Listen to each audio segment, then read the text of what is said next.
My name's Liam, or at least that's the name I've been using for as long as I can remember.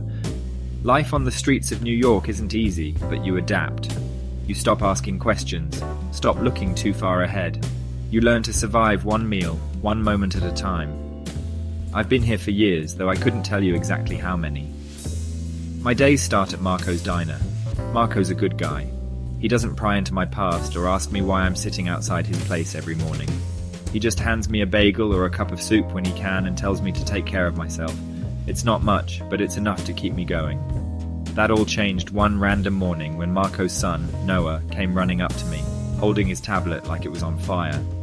"Liam, look at this," he said, his voice louder than it needed to be. I waved him off at first. "What is it, kid?" "I'm busy here," I said, motioning to the half-eaten bagel in my lap. But Noah wouldn't let it go. "No, seriously, you have to see this." With an exaggerated sigh, I took the tablet from him, expecting to see some silly meme or cat video. But when I looked at the screen, my entire world stopped. It was a picture of a man in a sharp suit, standing in front of what looked like a mansion. The headline read, "The Disappearance of Michael Whitmore, the billionaire who vanished without a trace."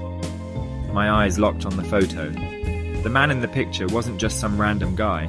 He was me, same face, same eyes. Even the same little scar above the eyebrow, though his looked a lot cleaner than mine. "That's you, right?" Noah said, grinning like he'd just uncovered the mystery of the century. "No, it's not," I said quickly, shoving the tablet back at him. But the words didn't feel right. My heart was pounding, and for a second, I couldn't breathe. Who the hell was Michael Whitmore, and why did he look exactly like me? For the rest of the day I couldn't shake it. Everywhere I went, I felt like people were staring. A couple of people on the street even pointed at me and whispered. I overheard one of them say, "Isn't that the guy from the news? The millionaire?" The next day, I went to the library to read up on Michael Whitmore. According to the articles, he was the golden boy of the tech world. Smart, charming, filthy rich. He inherited his family's fortune and turned it into a billion-dollar empire. But then, 8 years ago, he vanished. Just disappeared one night. No notes, no clues. The police had theories. Kidnapping, foul play, or even that he'd faked his own disappearance to escape something, or someone. The more I read, the more questions piled up. Was I him? How could I not remember a life like that? Then things got weird. A few days later, 2 men in dark suits showed up out of nowhere while I was sitting outside Marco's. "Mr. Whitmore," one of them said, his voice steady and cold. "Your family's been looking for you." I laughed. "You've got the wrong guy." But they weren't taking no for an answer. Before I knew it, I was in the back of a black car, driving through Manhattan. They took me to this towering skyscraper, and when I walked inside, it felt like stepping into another world. Marble floors, gold accents, people in suits rushing around. It was overwhelming. They led me to a conference room, and sitting there at the head of the table was a woman who looked like she hadn't slept in years. The second she saw me, she broke down in tears. "Michael," she whispered, her voice cracking. "It's me, Mom." I froze. "Mom?" I didn't know what to say. She stood up and walked toward me, her hands trembling as she reached out to touch my face. I wanted to pull away, but something about her felt familiar. For the next few weeks, I was thrown into a whirlwind. They ran DNA tests. Apparently, I didn't have a choice, and the results came back as a match. I was Michael Whitmore, the missing billionaire, or at least that's what everyone was saying, but it didn't feel real. I didn't remember the house, the people, or the life they insisted was mine.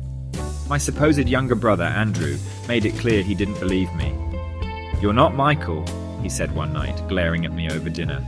"You're just some imposter who got lucky." "Why would I fake this?" I shot back. "I don't even want this life." "You think that proves anything?" he sneered. "If you're really my brother, then why don't you remember us?" I didn't have an answer. One night, while pacing around the massive penthouse they claimed was mine, I found a photo tucked in the back of a drawer. It was me, well, Michael, standing outside Marco's diner. The date on the back was 2 years before I'd supposedly disappeared. The next morning I stormed into the diner and slammed the photo down on the counter. "Marco," I said, my voice shaking, "you've got some explaining to do." Marco looked at the photo. and for the first time since I'd met him, he looked scared. Michael, he said, sighing deeply. You don't remember, do you? Remember what? I snapped. He sat me down and told me everything. 8 years ago, I'd come to him in a panic. I was running from something. Gambling debts, dangerous people, I wasn't sure. I'd begged him to help me disappear, and he did. He gave me a new name, a new life, and told me to stay hidden. Hearing the truth didn't make me feel better. If anything, it made things worse. I'd erased my own identity, but why? And what was I running from? I had two choices. Step back into the life of Michael Whitmore, with all its wealth and chaos, or stay Liam, the man who'd built a quiet, simple life on the streets. I don't know who I am yet, or who I want to be, but one thing's for sure, the truth isn't always about the past. Sometimes it's about the future.